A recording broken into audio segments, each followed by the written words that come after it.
There are no Kenyans who sit somewhere as Kenyans. If you go to the United States, people have community organizations that were not established by Rigathi. I have not been to America for a long time. But when you go to America, you find the people from the mountain have their own organization. The Abagusi have their own organization. The Ma have their own organization. The Kamba people have their own organization. The Mlembe nation have their own organization. And let me tell you, Yvonne, let people not pretend that communities don't sit together and talk the same language. God, in his own wisdom, created people with an identical language. And people tend to congregate around each other to discuss their issues. So when the Abagusi community invites me to address them in the United States, do I tell them I cannot meet you until you call the Kambas and you call the Masais and you call the Why others? not? Why not, Mr. Gachagua? Why should Why not meet them as a group of Kenyans, as nationalists, as patriots? But I'm asking, I attend those meetings by invitation. You don't go to arrange people how to invite you. You want an invitation. If the Abagusi people say, come, first and foremost, I went to Baltimore, and the Abagusi people said, tomorrow is Sabbath day. Can you come and join us in church? I did. And when I was there in church, there was an interpreter. The preacher of the day was preaching in English, but there was an interpreter in Abagusi because those people speak their language.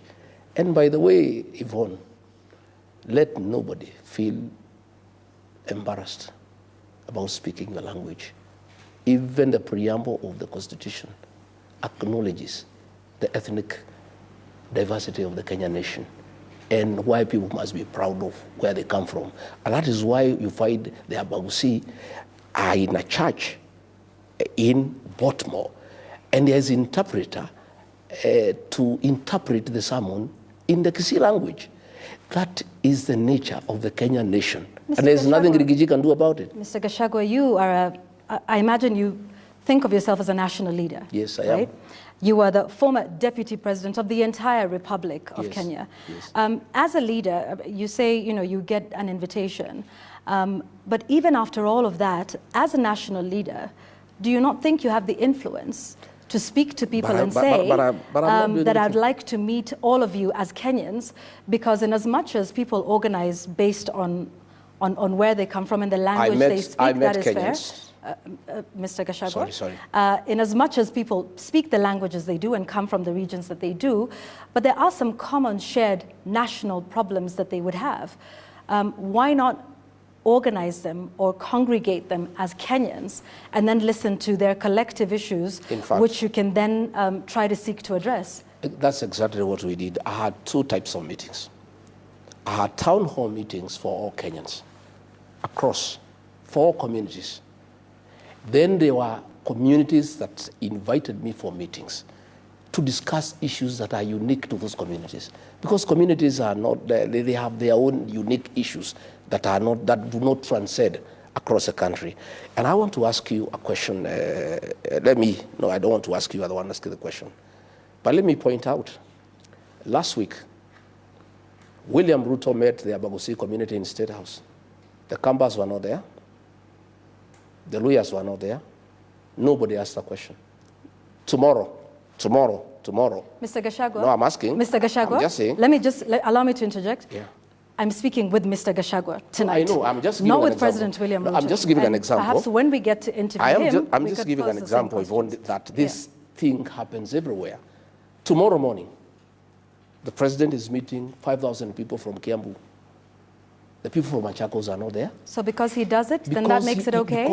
Because they are coming to discuss issues that are unique to that region. Okay? So when I went to the United States, I had town hall meetings for all Kenyans put together. And they were full, packed. And we discussed issues to do with Kenya. On the sidelines, community-based organizations in the United States invited me to engage with them about their own issues, their own culture, their own traditions. There are things that that do not transcend alongside all communities. When I went to Seattle, I was invited for the Gemi Festival. The Gemi Festival is a musical concert for the Kikuyu nation to dance and sing their songs that are unique to them. I would not have invited other people to come and join in the Gemi Festival because those were Kikuyu songs, people celebrating their culture, their identity, and loving it and singing all the way.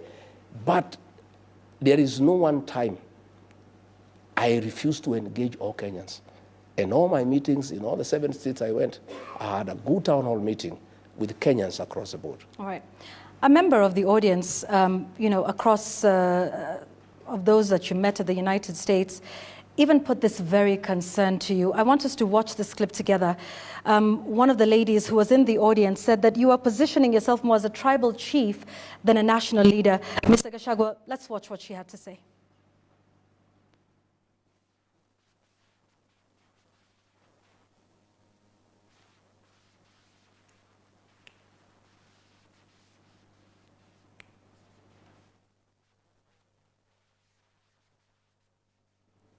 All right, we had a technical issue. We want to fix the sound and make sure that we can all hear that, both you, Mr. Gachagua, and those who are watching us at this moment. And I think she was referring to everything that had been happening with the young people in this country, and perhaps how you were addressing the various communities in there.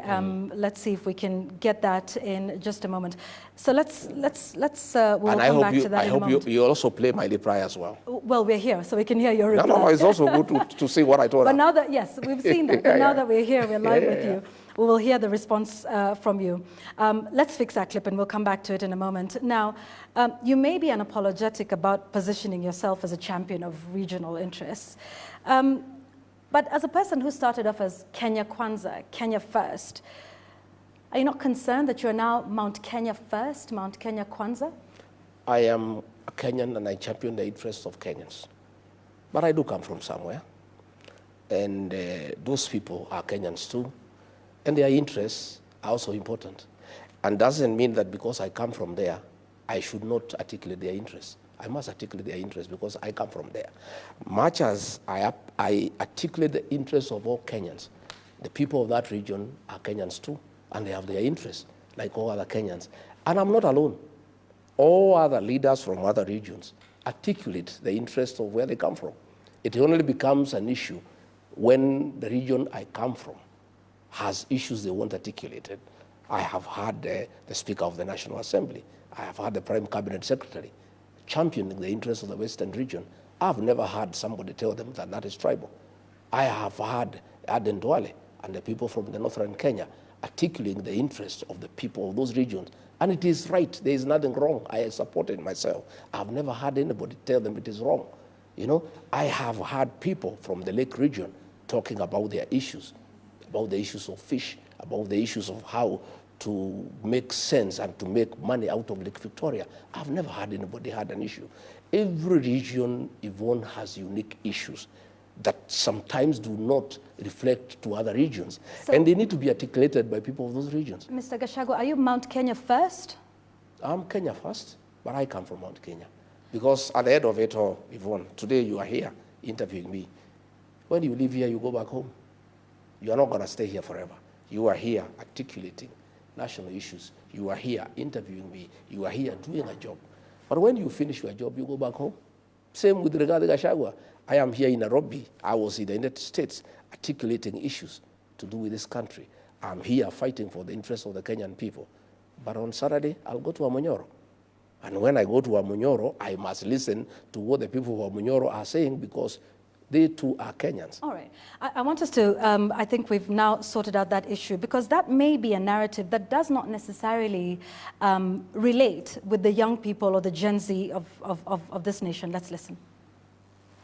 You need, Mheshimiwa, to start positioning yourself as a national leader, not as a tribal leader. And I know many people won't like what I'm saying, but it's the truth. The first mistake that has been done in this event is speaking Kikuyu.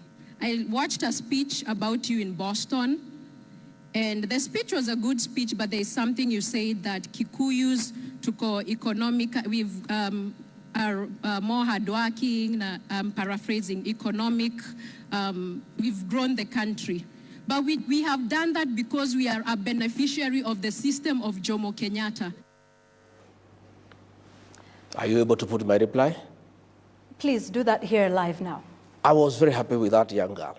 To start with, my forums were not a praise and worship session.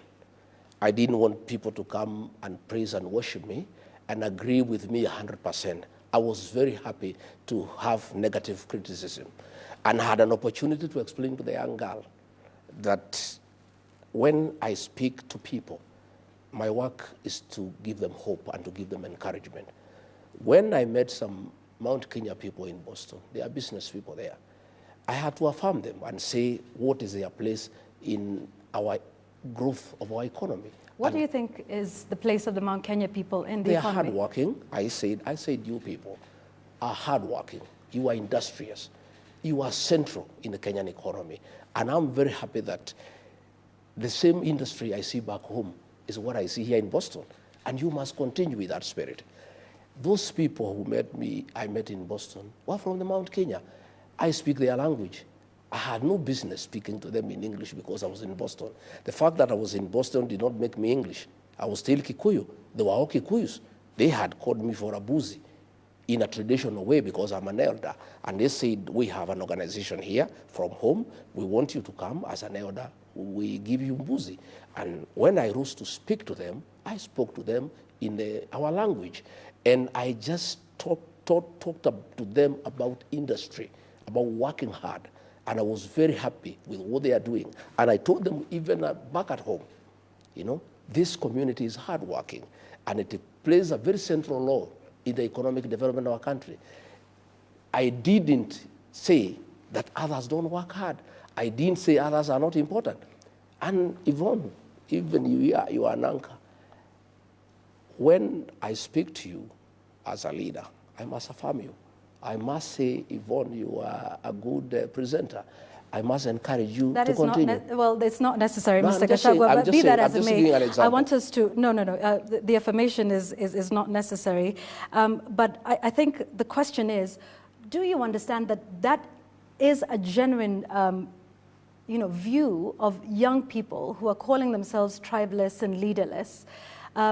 Your defense is well appreciated, but do you hear that the young people may not want this and may see you in this way? What I told that young girl, if you had played my answer, is that her age mates back home are my fans. They understand me and they know me and they love me. Are all of them your fans? Many of them are my fans. And the ones who are not your fans, how do you address the issue that they have with that? All of them don't have to be my fans. I persuade the ones who want to be my fans, and the ones who are not willing to be my fans, I persuade them to be my fans. Okay, so the the young people who say you are tribalist, you are an ethnic extremist, you're saying their concerns don't mean anything to you? I am not saying they are not. I am saying it's not 100% Gen Zs who think I'm tribal. Many of them think I am a great leader, I'm a nationalist. And that's when you come to my meetings, it's full of Gen Zs. And I actually give them a chance to speak. But that does not mean that girl has no right to speak. She has a right to have a contrary opinion. I'm a Democrat myself. I cannot force her to say that I'm a nationalist. If she thinks I'm not a nationalist, she's entitled to her own opinion. Right. So but I did draw her attention to the fact that Gen Zs back at home, are my people. They are my supporters because they understand me and they know that I'm not tribal. It's only that narrative has been driven, and her being away and not knowing what is going on here in Kenya when she's in the States, she has bought that narrative. But I did persuade her that that is not the case. Okay. So you believe the people of Mount Kenya are very central to the country's economy? All Kenyans are central to the economic development of our country. But the people of Mount Kenya, like all other Kenyans, play an important role. And you said central, because there's a difference between a central role and an important role. Not everybody can be at the center, right? I'm saying central means that they are very, very, very instrumental in business. If you go wherever town you go in this country, they are there doing business with other Kenyans. And therefore they are central in that wherever town you go, if you go to Garissa, you find them there. If you go to Mombasa, you find them there. If you go to Malindi, you find them there. If you go to Loitoktok, you find there. And they live well with other Kenyans, and they do business with other Kenyans, and they are really appreciated by other Kenyans. So they do play a central role in Kenya's economic development, in that they are in every part of this country doing business. All right. It is for this reason that some of your party members felt you should be impeached as deputy president, because they felt that your shareholder narrative is too divisive for the country. And let me just remind Kenyans that in the run-up to your impeachment, you were vocal about a concept that you called shareholding in government. You explained this quite a number of times on several occasions, where you believed or seemed to believe that development follows particular voting patterns. And you were very specific about how the Kenya Kwanza government should dole out goodies. I want us together to watch what you said about the shareholding narrative in government, and then we can seek some more understanding. Hii serikali ni kampuni na ni ya shares. Si ndio? Ni ya shares. Kuna wenye kampuni, wale wako na shares mingi, kuna wale wako na chache, kuna wale hawana. Sasa nyinyi mliinvest kwa hii kampuni ya William Ruto na Rigathi Gachagua. Sasa lazima mvune. Yule ambaye alipanda atafanya nini? Si mlipanda? Si mliamuka mapema? Mukasema mutaki kusikia mambo ya ile system na nini? Muka-invest, mukapanda, mukapalilia, mukaweka mbolea, mukamwagilia maji, wakati ya kuvuna ndio huu. Najua wengine wananikashifu ati mimi nasema ati wale walipanda wavune kwanza. Iko makosa? Iko makosa? Hata hao watavuna, lakini wangoje. Si wale walipanda ndio wavune kwanza? Wakishavuna wavune, ile tabaki kidogo, wale wakupanda waingie, watafute huko nini, ile tapatikana wachukue, wakwende. Si yuko namna hiyo? Mr. Gachagua, maybe you've never been given an opportunity. I want to do that now. Please explain to us this shareholding concept and how does it work? Yvonne, this matter has been taken out of context. Government formation is a process. And a coalition government is formed based on an agreement. I sat down with William Ruto and on behalf of the mountain people, negotiated our expectation from his government. And he negotiated the votes he wanted from our region. And he did negotiate with me that he wanted 70% of our votes. And in exchange, he would give us 40% of the government.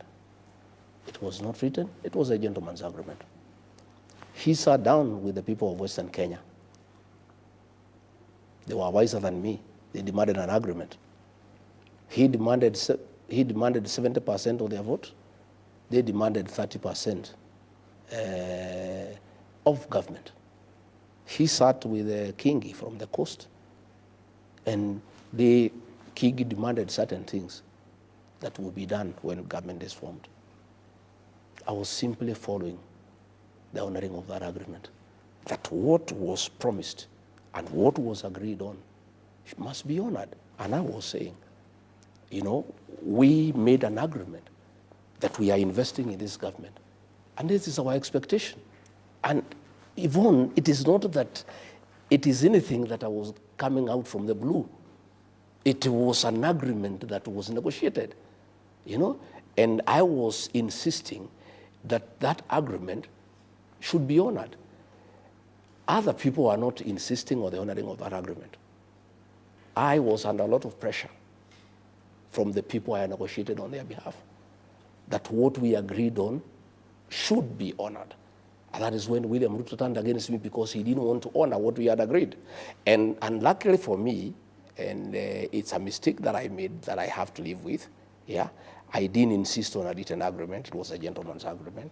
Nevertheless, even a verbal agreement in law is acceptable. Sorry, just so we understand, you say you negotiated on behalf of your people. Yes. What did you negotiate for? Positions, development, roads, coffee reforms, tea reforms, guaranteed minimum return. We did economic charters. with President William Ruto, 4 counties in Kenya. And for the people that I represented, because he came to me because he wanted votes from my region. That is the truth. It was not that because he just loved me or he was my friend. It was quid pro quo, you know. Give me this, I give you this. And he said, Rigathi, I want 70% of votes from the mountain. Mm-hmm. Can you deliver that? I said, yes, I can deliver. And I delivered 87%. And I said, I expect the following. I negotiated ministries of interior, finance, agriculture, water, lands, attorney general, trade. I negotiated all those agreements, you know. And where we started having problems is when he started taking away what we had negotiated. He took away finance. I had negotiated finance, he gave to Professor Ndungu. He took it away and gave it to John Mbadi. I had negotiated interior. I had negotiated trade. I had negotiated that and that. Because Yvonne, and that is where many people probably fight like... Although John Mbadi came after you. No, I'm just saying along the way. Okay. That agreement still stands, whether I'm there or not. Is because I negotiated on behalf of our people who voted. All right. And then they delivered. They gave him 7% of the votes. So they honored part of the agreement because the agreement was 70%. So this was on behalf of the people of Mount Kenya? Yes, yes, yes. We don't hear much of the complaints from the people of Mount Kenya about whatever these agreements that were not made. You wouldn't know. Why is there a rebellion in that mountain? That is the issue. It's only that I speak out. Other leaders don't speak out because they have been compromised. I speak out. And why do I speak out, Yvonne? Because I'm the one who entered the agreement on their behalf. I am the one who is taken to task, yeah, by the population. You came and promised us. You told us we vote for this man. Yeah, we are going to have coffee reforms. We are going to have tea reforms. We are going to fight alcohol. Yeah. We are going to do ABCD. We are going to improve the environment for business. Now, things have turned upside down. We are being overtaxed. We are being levied too many taxes. You misled us. So what I was doing is responding from the pressure from the people. Okay. On whose behalf I negotiated with William Ruto. But I took it up with him. Yeah, but what you're saying, I suppose, is perhaps what we've always understood, that our political patterns and our voting patterns are tribal. Let me tell you, Yvonne, it's not tribal.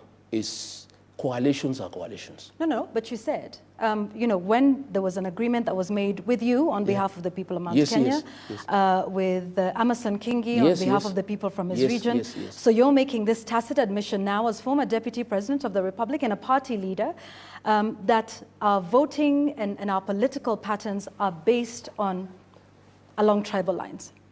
Coalitions are formed by regional blocks. Okay. Okay? Mm-hmm. And William Ruto sought me out and my people. He sought Kingi, he sought Wetangula and Musalia. He sought everybody else. And that's the nature of our politics for now. Okay, all right. So some then say, and I want us to listen to this clip coming up, that you are simply renaming tribalism, and instead of using the word tribes, you call them shares and shareholding. Let's listen to you defending this again at a different occasion. Niko hapo. Huyu Felix ako hapo. Rais mnamjua. Mimi mnanijua msimamo yangu. Silence on my set. Ya kwamba watoto wakiwa wengi kuna wale kwanza ya kuangaliwa, si mnajua? Sasa huyu Felix ako pale ndio mwenye kuunganisha mawaya. Mambo yetu tumepanga. Mambo iko sawa. Chakula iko jikoni karibu kuiva.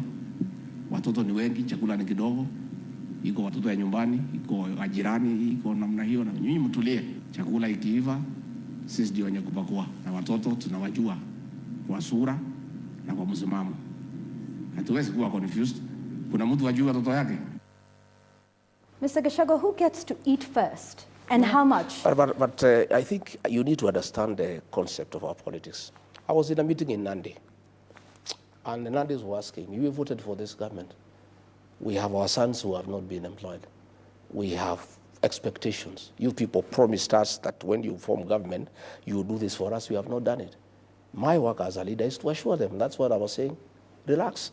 You know, we are still working on it. We know your support. We know you by name. We know you by face. But you were creating rank. So, Mr. Gachagua, is it your belief today that the people who vote for a particular leader should be first in line for development projects, and the ones who don't vote for them do not get anything or get the scraps. I don't believe in that. I don't believe in that. I believe that that's what you're saying in that clip. Far from it. You are not interpreting the context. They were talking about placements, and I was saying, please, things are still being worked out. Relax. We know you. We know where you are. So is placement based on those that vote? Not necessarily. Because it's the same thing you said. You asked for specific ministries. But those would it not be the person that is most qualified or merits that position, or is it just basically tribe, the people that voted? It is still meritocracy. It's still meritocracy, but there is regional balance. You know, there is a chance for every Kenyan. All right. In that regional balance, how many ministries are you going to get per your agreement? In terms of?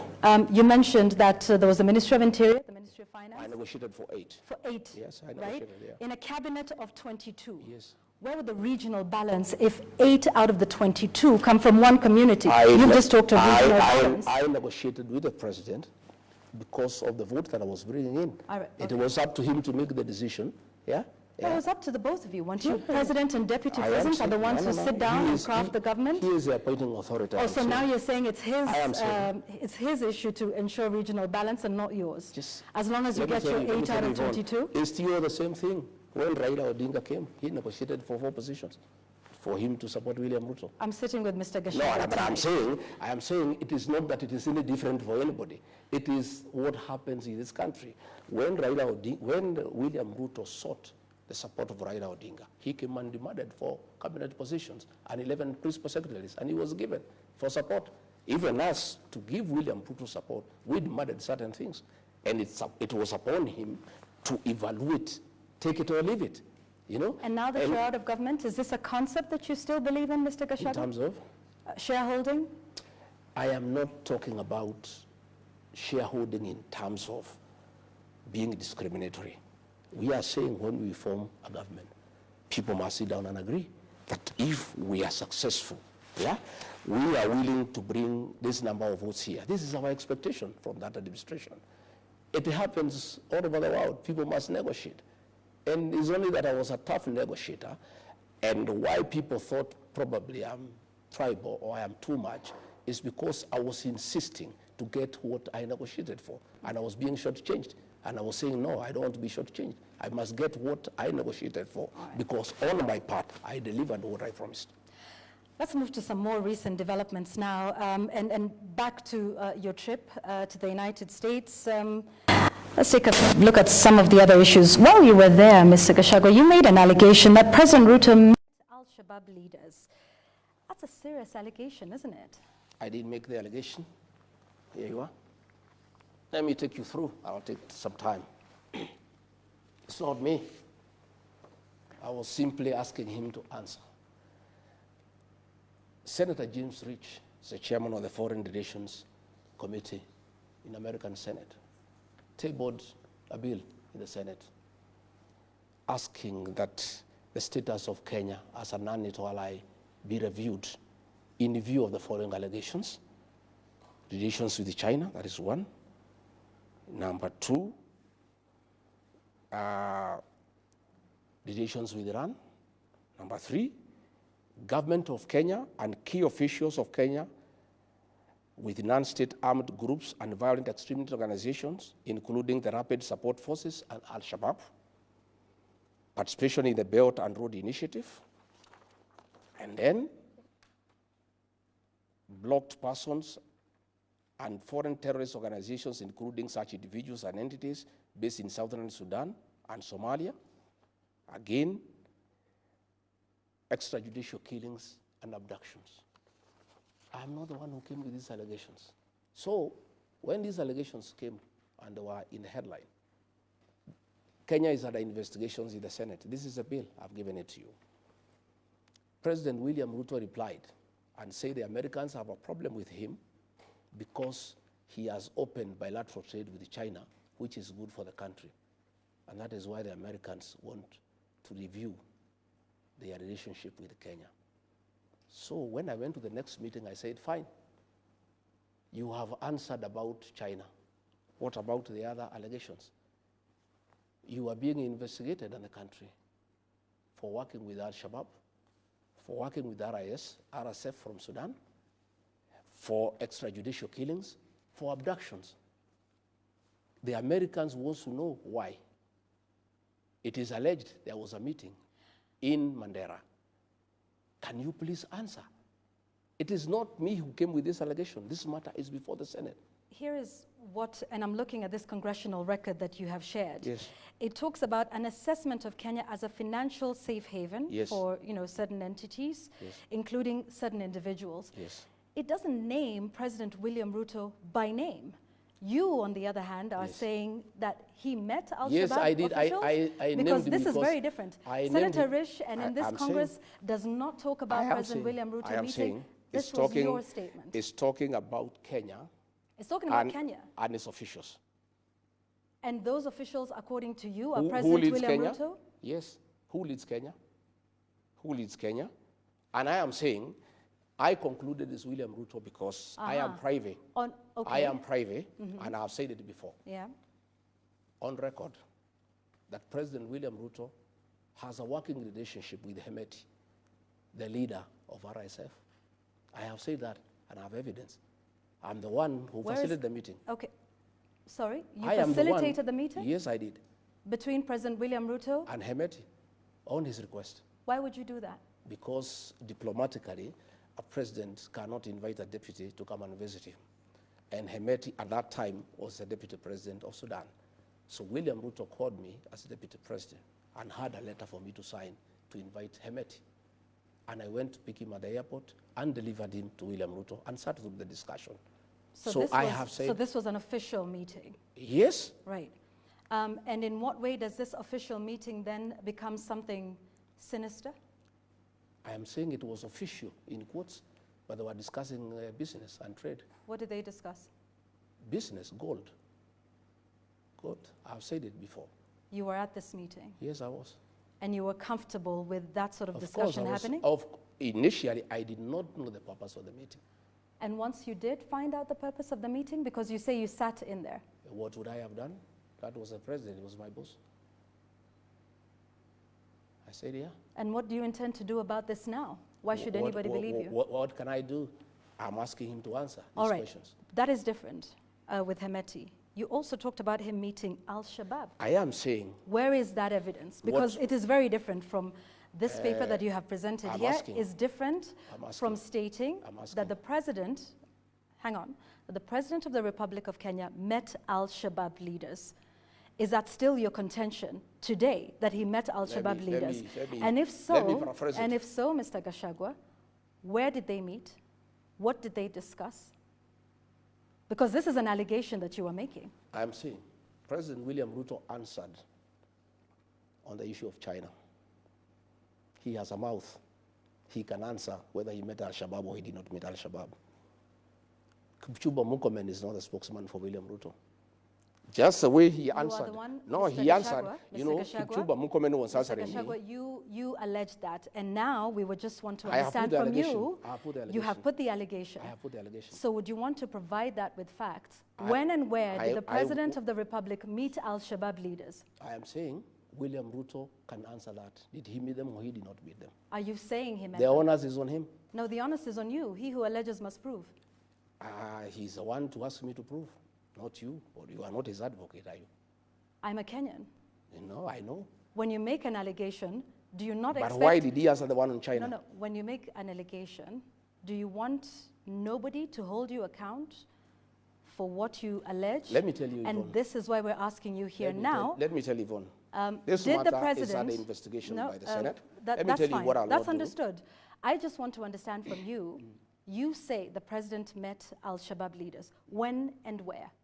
And for what purpose? What I have said, that this allegation was made by the Senate. No, this allegation was made by you, Mr. Gachagua. But the other details on top of this bill. I was in America. Every bill has attendant facts and figures. Mr. Gachagua, when we have an opportunity to speak with the members of the Senate of the United States, we will pose the same question to them. Yes, you will. Tonight, I am speaking with you, who has himself said that the president has met Yvonne, leaders of Al-Shabaab. What we'll not do, so we're going to ask you... we will not prejudice investigations by giving details of what we know Even like RSIF, I have said I have a lot of information that is available to those who are investigating this matter. Have you given all this information? Because Don't worry. This was a request that was given by the state authorities. I was in America. I was in America. You're here now. I did many things in America. Tell This us matter what you is in the Senate of the United States. It's not an investigation in Kenya. And even when I was told I can talk about it in Kenya, I said the DCI has not launched an investigation in this matter. If they did, I would give what I know, but they have not. I am not going to volunteer information to an organization that is not investigating a matter. This matter is under investigation by the American Senate. If they require my input on what I know, especially on Sudan, I'm available. Do you not believe that the Kenyan authorities would want to investigate this matter of a sitting president? It's up to them. I'm not a part of the Kenyan authorities. If they want to investigate, they can go ahead and investigate. What I know is that the matter is under investigation by the Americans. And I'm saying William Ruto has a mouth. He can deny or confirm. Just the way he did about China, he also can reply to this one. So why report this to the Americans and not Kenyans? Yeah, because they are the ones who are investigating. The Kenyans are not investigating. You said, again, you don't think Kenyans should investigate this matter? It is a grave allegation. I am saying they should it? investigate, but are they investigating? But who will investigate William Ruto? The DCI? Who will investigate him? Who? You don't think they're capable of conducting an investigation? How can he investigate him? Extrajudicial killings and abductions have happened. Can he be investigated? And why are you not asking me about abductions and extrajudicial killings? People who have been killed here. We'll get to that, Mr. Gachagua. We have a long night tonight. Yeah. We will do all of these so what I'm saying, Yvonne, you give information to an investigation that is ongoing. The Kenyan authorities are not investigating this matter, and they are not going to investigate it because they cannot investigate it. So the matter is dead as far as Kenya is concerned. Luckily for us, the matter is under investigation in the American Senate. And I believe it will see the light of the day. Yeah.